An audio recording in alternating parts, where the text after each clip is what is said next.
Esse hino, ele expressa um desejo lindo, puro, sincero, de estar com Jesus, o que é maravilhoso, não é? Isso é um anelo cristão. Mas eu vou chamar atenção aqui para o seguinte: tem algumas partes dele, e principalmente nessa segunda estrofe, que não se coaduna adequadamente com o ensino bíblico. Vamos ver então? Vou aqui fazer um rápido comentário. O hino parece esquecer, parece ignorar algumas coisas muito importantes, principalmente nesse segundo verso que nós repetimos. Em primeiro lugar, que os passarinhos e as belas flores foram criadas por Deus. Não são vãos esplendores, não é coisa vã, é criação de Deus e merece toda a consideração. É algo belo, é algo maravilhoso, meus irmãos. É criação de Deus. E tudo quanto Deus criou, diz lá Gênesis capítulo 1, versículo 31. Viu Deus que era bom. Os passarinhos, as belas flores, tudo que Deus criou, criou como sendo bom. E o plano que Deus tem para toda a criação é de fato redimi-la, renová-la, não abandoná-la. Então, um perigo da gente estar sendo escapista em relação ao mundo criado. Talvez um outro perigo que eu já toquei, teci comentários na semana passada, no sermão do último domingo, a respeito da influência da filosofia grega, do platonismo, daquela distinção entre o que eles consideram ser puro, bom, perfeito, que está no reino do espiritual, e o material inferior, deprimente e mal. Tal dualismo não é cristão, porque nós cremos que Deus criou todas as coisas e as fez com perfeição, e elas são boas. E Deus não abandona a criação. Também parece esquecer que a criação não é algo secundário ou descartável aos olhos de Deus. Ele, nosso Deus maravilhoso, ele se importa profundamente com todos os aspectos dela. Lembra depois do dilúvio? Deus fez uma aliança com toda a terra, com todos os seres vivos. Deus disse que jamais destruiria a terra com um novo dilúvio. Ele fez uma aliança com toda a criação, porque a terra pertence ao Senhor. E o Senhor coloca em nossas mãos para que sejamos mordomo de toda a criação, de toda a terra. Outra coisa que o hino parece esquecer é que os mansos herdarão a terra.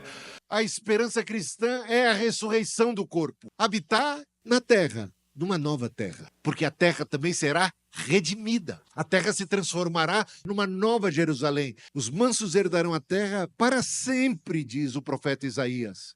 Para sempre, essa é a nossa esperança, viver para sempre na nova terra, na nova Jerusalém. Outra coisa que o hino parece esquecer é que temos também a missão de ser sal da terra e luz do mundo. Sal dessa terra, preservar a terra, iluminar a terra, cuidar da terra, ser bênção para a terra, terra que pertence a Deus. Proclamando redenção, reconciliação em Cristo, porque Deus é o legítimo dono de toda a terra, criador, sustentador. Agora vamos com mais cuidado, com um pouquinho mais de cuidado, passear pelas Escrituras Sagradas e observar todas estas coisas. Gênesis 1, 31. E Deus viu que tudo que havia feito, ele viu tudo que havia feito, e eis que tudo era muito bom. Muito bom. Então, a criação físico, o mundo material e físico, foi considerado muito bom da perspectiva de Deus. Tudo foi criado por ele, para ele, sermão de domingo passado. Colossenses 1, versículos 16 e 17. Pois nele foram criadas todas as coisas, nos céus e na terra, visíveis e as invisíveis. Todas as coisas foram criadas por ele e para ele. Sem ele, nada do que foi feito se fez. Ele é antes de todas as coisas e nele tudo subsiste. Salmo 24, 1. Do Senhor é a terra e a sua plenitude, o mundo e os que nele habitam. Do Senhor é a terra. Essa terra pertence ao Senhor, meus irmãos. Essa terra não é do diabo. Isaías 6:3. Aquela visão de Isaías. E o que é que os anjos estão cantando? O que é que os anjos proclamam? Ele está no céu, olha só, ele está diante, numa visão do céu, do trono de Deus, diante do trono do Altíssimo, e o que se ouve é que a terra toda está cheia da sua glória. Mas esse é o momento de falar da terra? Ele está diante de Deus, no céu de Deus, diante do trono de Deus. E o que é que os anjos estão cantando? Que a terra está cheia da sua glória. Abra os olhos e veja os lírios do campo. Veja os pássaros. A glória de Deus se revela por toda a terra, em toda a criação. Em vez da gente querer se libertar da terra, vamos trabalhar para renovar essa terra, porque esse é o futuro da terra, uma terra que será liberta do cativeiro e que vai experimentar redenção, libertação, renovação. Gênesis 9, como eu já coloquei, o pacto de Deus, a aliança com toda a terra, com todos os seres vivos. Quando Deus disse que iria destruir a terra com o dilúvio, quando ele anunciou isso para Noé, o que se viu não foi a destruição do planeta, foi a purificação do planeta Terra, não foi?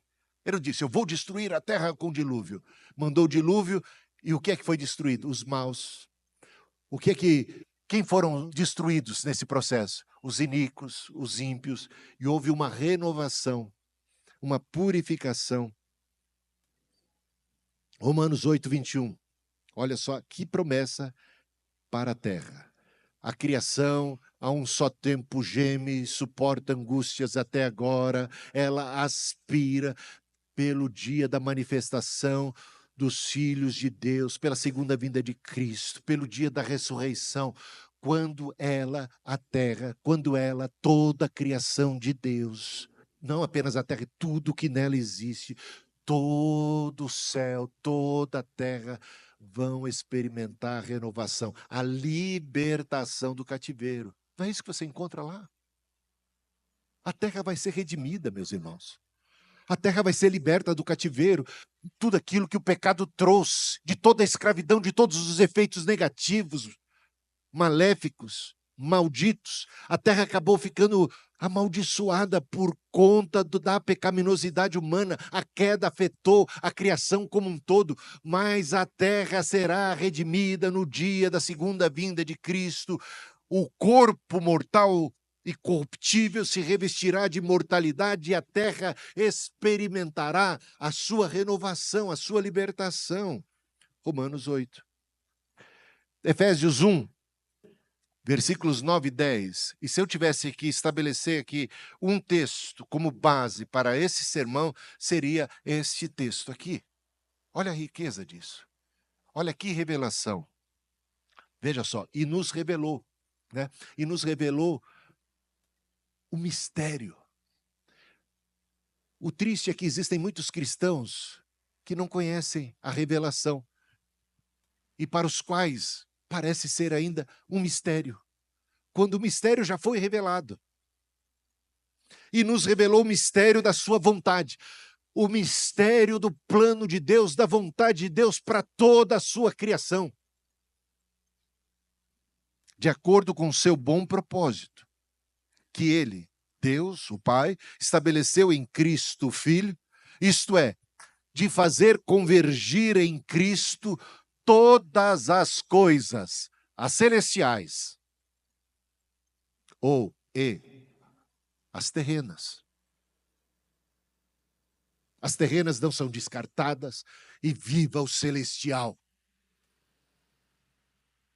O mundo material não é desprezado e viva o espiritual. Não. Fazer convergir em Cristo todas as coisas, porque todas as coisas foram criadas por Deus, as visíveis e as invisíveis.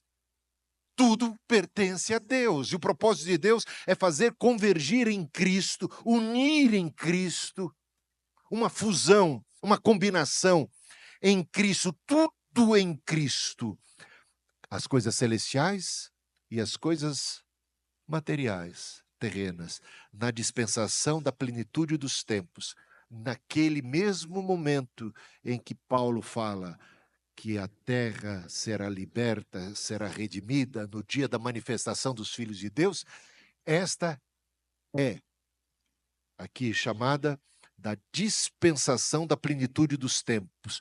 Quando o Senhor Jesus retornar, repare bem, o nosso Senhor primeiramente retornou quando ele morreu, ele retornou para o seu corpo físico, mortal, que havia sido pregado na cruz.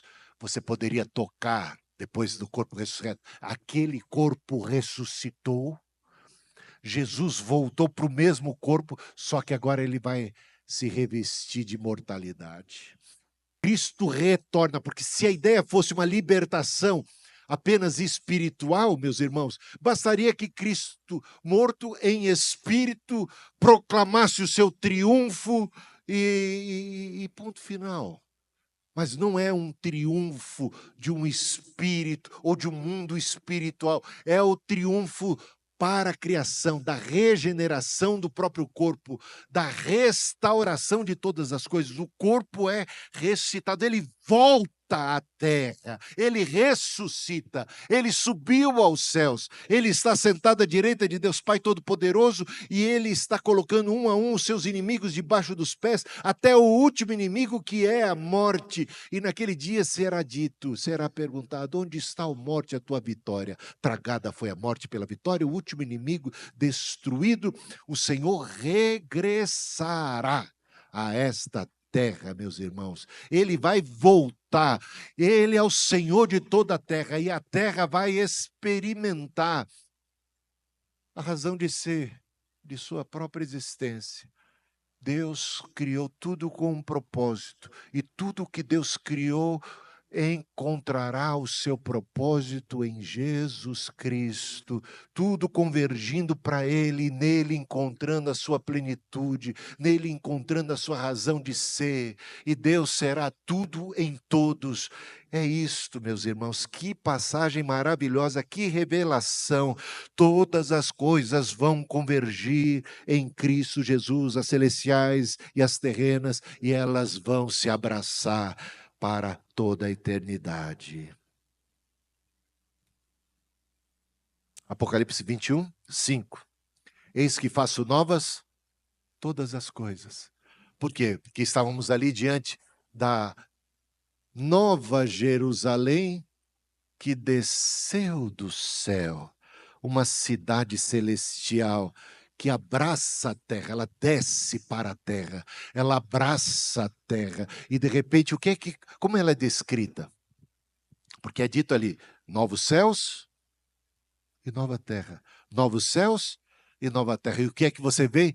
Você vê a fusão do céu e da terra. Quando você olha, você vê uma coisa só. Esses novos céus e nova terra são a Nova Jerusalém. O céu e a terra se abraçaram.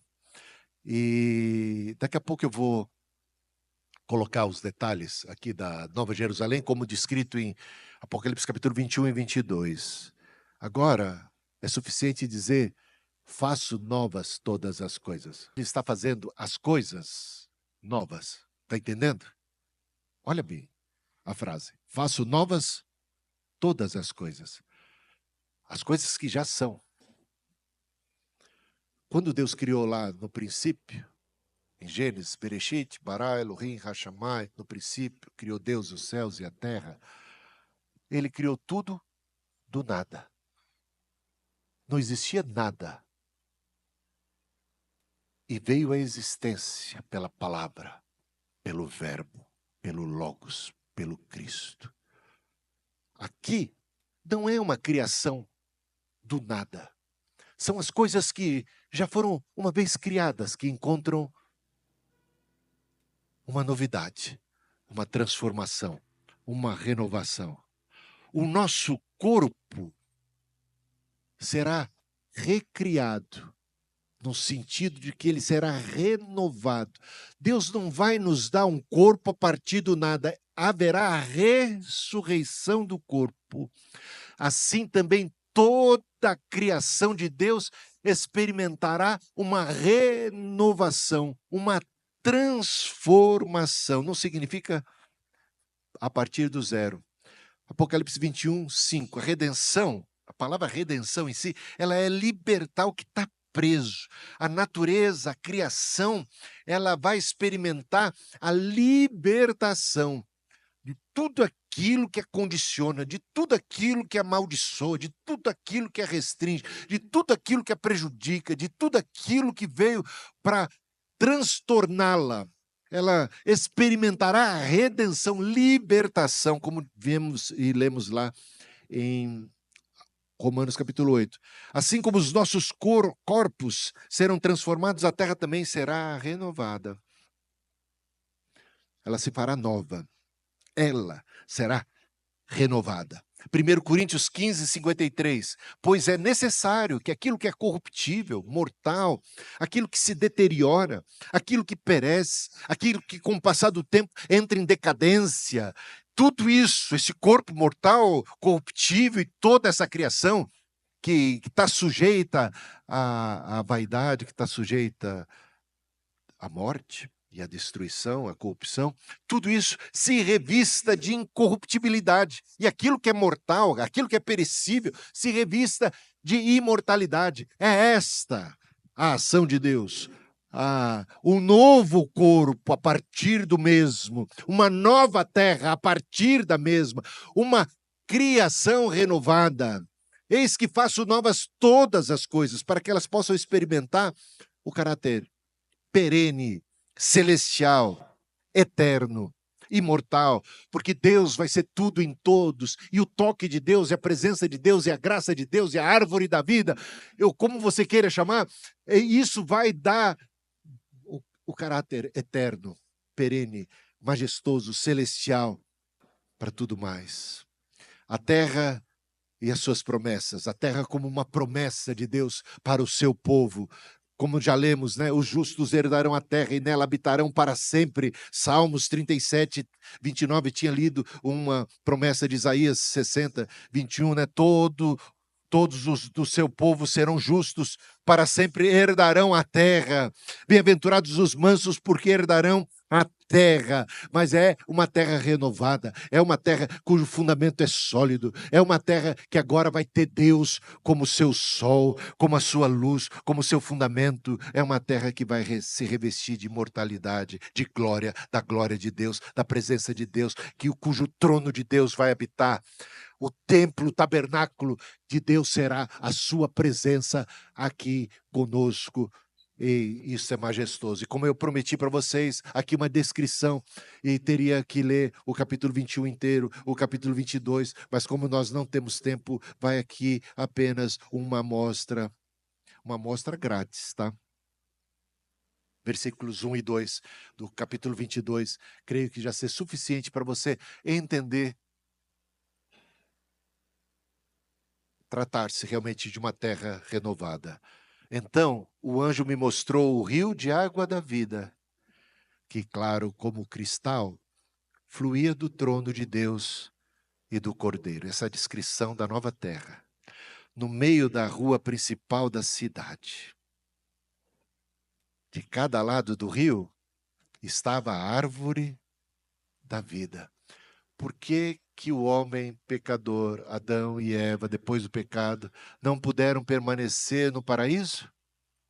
Porque pecadores como eram, em estado de desgraça, não podiam continuar lá, porque se continuassem lá, eles teriam acesso à árvore da vida, comeriam do fruto e viveriam para sempre, ia se perpetuar a malignidade, o pecado, o mal e todas essas desgraças. Lembra disso? Aqui temos rio, temos rua, temos a árvore da vida. E ela frutifica 12 vezes por ano. Temos ano. 12 vezes. Se ela frutifica, é para que aqueles que são parte do povo de Deus possam dela comer e viver para sempre. Saiba, nós não temos vida eterna em nós mesmos. Nós dependemos de Deus. Nós temos que comer deste fruto. Quem comer deste pão viverá, pois este pão é a minha carne que eu dou pela vida do mundo, e quem come dela tem a vida eterna. O Senhor prometeu que um dia celebraríamos a ceia na Nova Jerusalém, na condição eterna. Nós vamos comer o corpo glorificado de Jesus. Não comeu? Olha só o que eu estou falando, hein? Ele não comeu com os discípulos, ele não comeu peixe, ele não celebrou a ceia. Olha o que diz aqui, olha a descrição dessa cidade celestial. É uma cidade que tem rio, é uma cidade que tem árvore, é uma cidade que tem fruto, e que uma vez, né? Que frutifica 12 vezes ao ano, uma vez por mês. Uma vez por mês. As folhas da árvore servem para a cura das nações. Essa Nova Jerusalém, nela tem nações. Como assim? É a nova terra, meus irmãos. É a nova terra. Tem folha, se come dela. E tem cura, e tem vida eterna.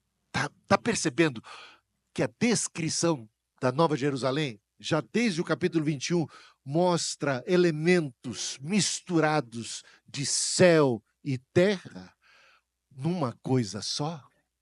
É isto. Abacuque 2,14. Olha que promessa.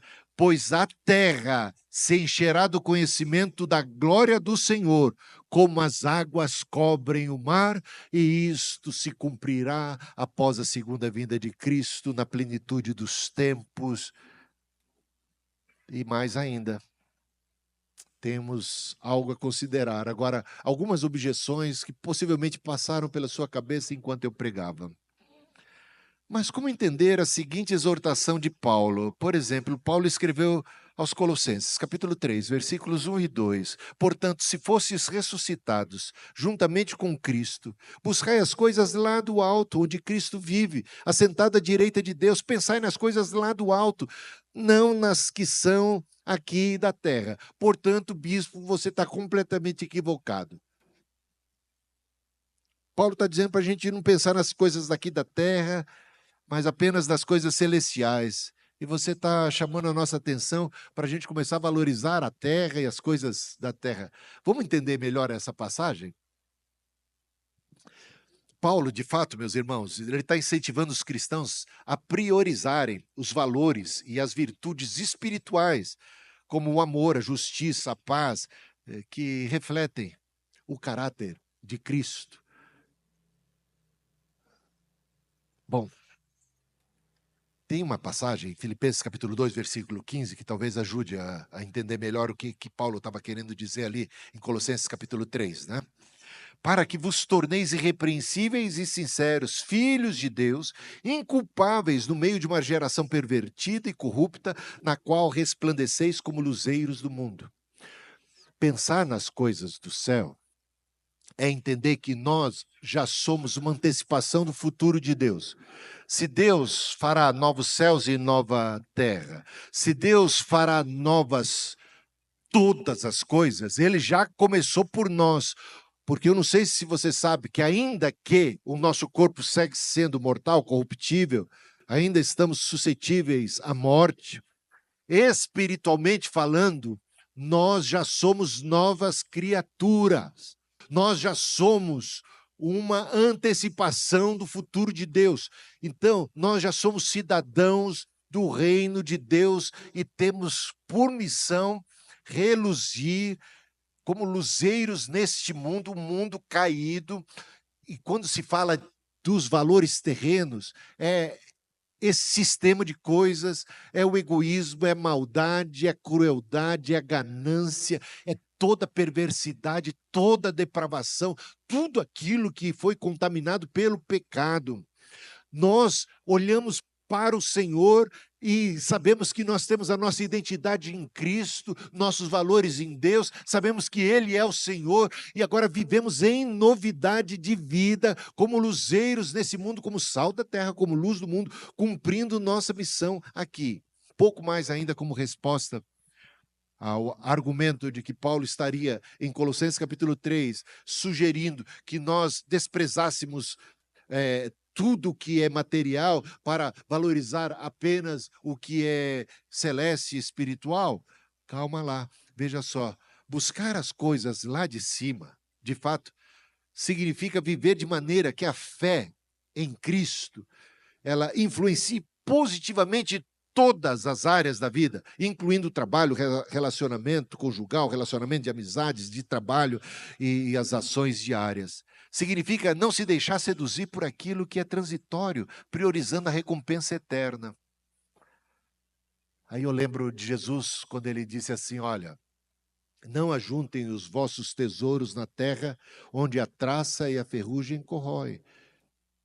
Pensa nas coisas do alto. Viva em função dos valores eternos. Do que vale ao homem ganhar o mundo inteiro e perder a sua alma. Então, procura agir em relação a conquistar, a acumular, a agradar a Deus, a ter galardões no céu, na vida eterna. Porque esse sistema de coisas, a vida como ela se apresenta para nós, tudo isso é transitório, tudo isso vai passar. Então, procura, olha para o céu e viva de acordo com os valores eternos. Veja, 2 Coríntios 4:18. Não atentando nós nas coisas que se veem, mas nas que se não veem, porque as que se veem são temporais, e as que não se veem são eternas. Buscar as coisas lá de cima inclui participar da missão de Deus aqui na terra, promovendo justiça, ajudando os necessitados, compartilhando o evangelho, fazendo discípulos de todas as nações. Ter, assim, uma perspectiva também eterna. Não significa, de fato, assim, desconsiderar a vida presente, mas viver com a esperança da redenção.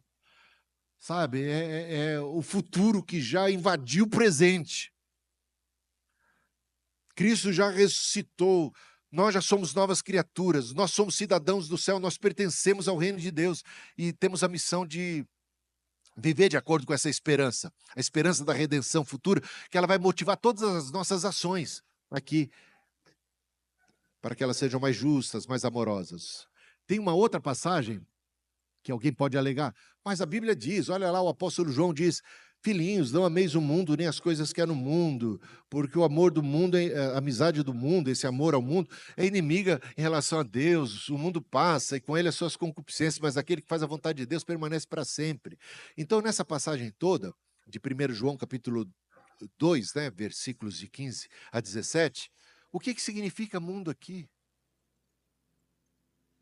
A gente tem que entender melhor a Bíblia, porque se mundo é sempre a mesma coisa na Bíblia, então Deus está falando que o João está dizendo para a gente não amar o mundo, quando Deus mesmo amou o mundo de tal maneira que deu seu Filho unigênito para que todo aquele que nele crê não pereça, mas tenha a vida eterna. Eu não posso ser imitador de Deus, eu não posso amar o mundo. João está dizendo para não amar o mundo que Deus amou o mundo. Então, quem está certo? Deus que amou o mundo?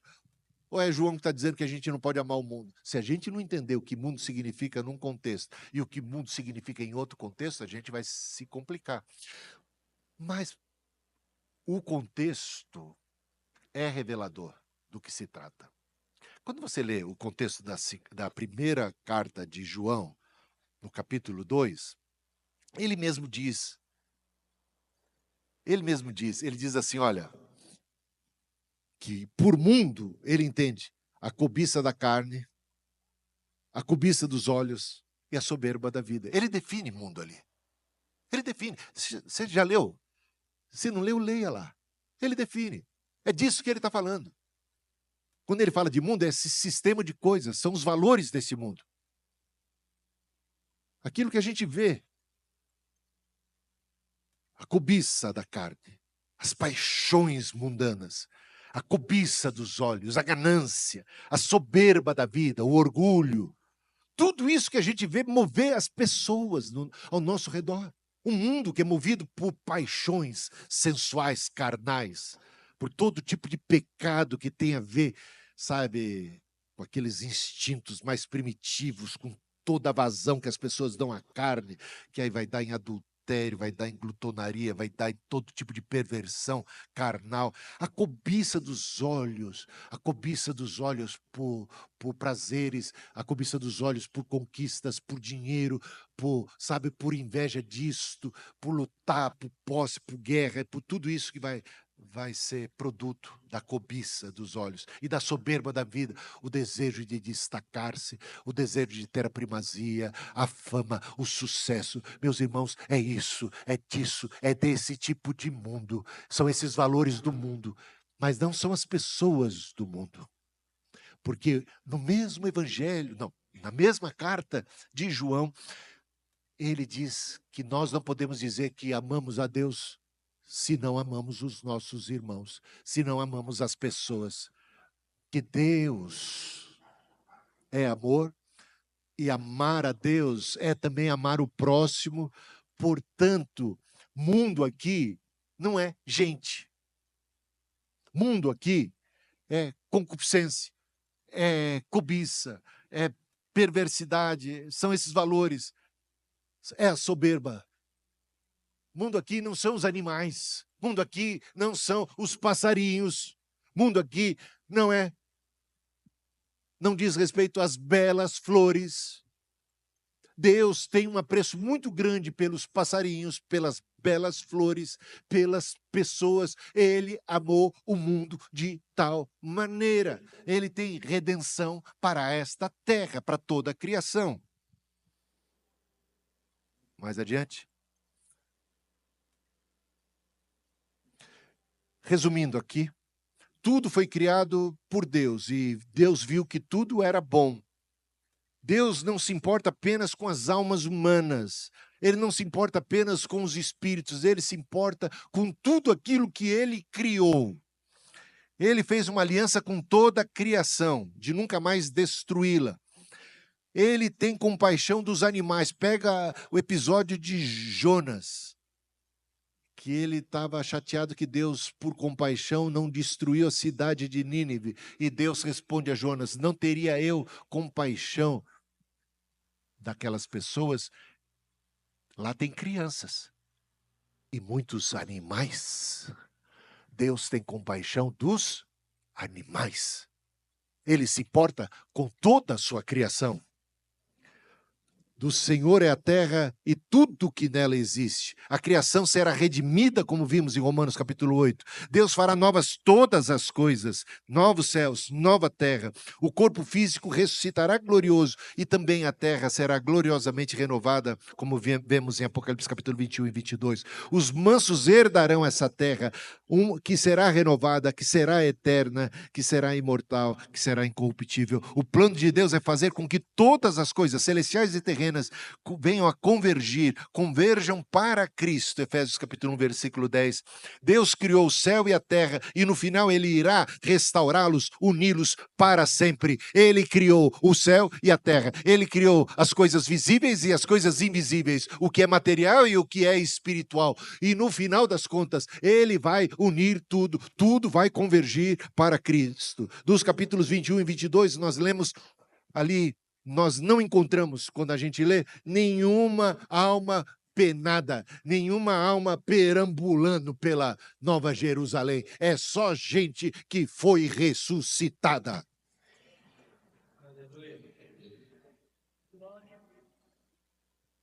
O corpo foi ressuscitado para viver numa nova terra concreta, com um Cristo que hoje existe, para sempre existirá, em um corpo glorificado, porque Ele, espiritual e celeste como é, quis fundir-se, quis unir-se. Abraçados foram o céu e a terra e unidos para sempre. Um casamento do céu com a terra. Meus irmãos, que é alguma coisa maravilhosa. E por fim, 1 Coríntios capítulo 15, versículos 24 a 28.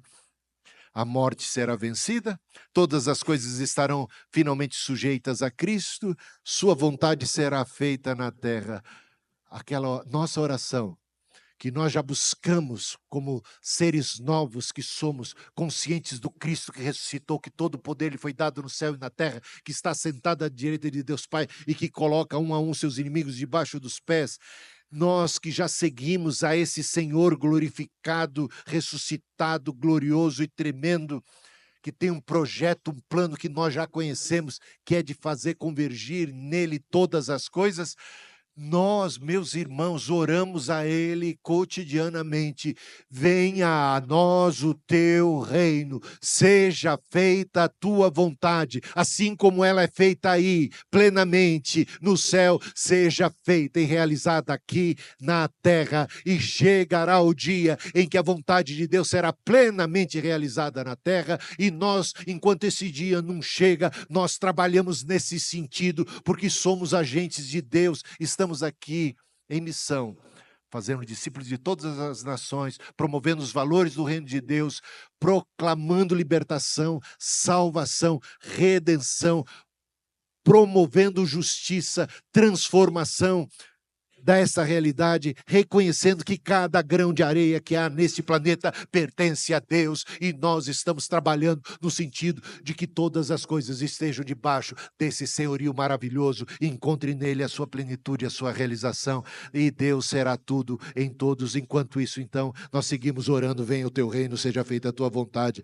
assim na terra como ela é feita no céu. Cumpramos então a nossa missão, proclamando o evangelho redentor, promovendo os valores do reino de Deus, pois como novas criaturas já somos uma antecipação do futuro de Deus aqui na terra. Veja a importância de uma boa teologia, a perspectiva que a gente tem, como isso vai mudar a nossa relação com o mundo criado. Se a gente acha que tudo que é material é mal, a gente não faz caso. Isso aqui não pertence a Deus, isso aqui já é do diabo mesmo, isso aqui vai ser destruído, isso aqui. Então, vamos trabalhar para a ecologia, em favor da preservação? Não, vai ser destruído mesmo, vai acabar mesmo. Então, que se lasque. O negócio é salvar o espírito, que o resto está tudo perdido mesmo. Olha como fica complicada as nossas relações com tudo mais. Mas quando a gente entende melhor que o projeto original de Deus, que foi afetado por causa do pecado, ele encontrará plena realização. Tudo o que Deus criou encontrará a sua razão de ser e de existir em Cristo Jesus. Temos uma grande missão, somos embaixadores do reino de Deus.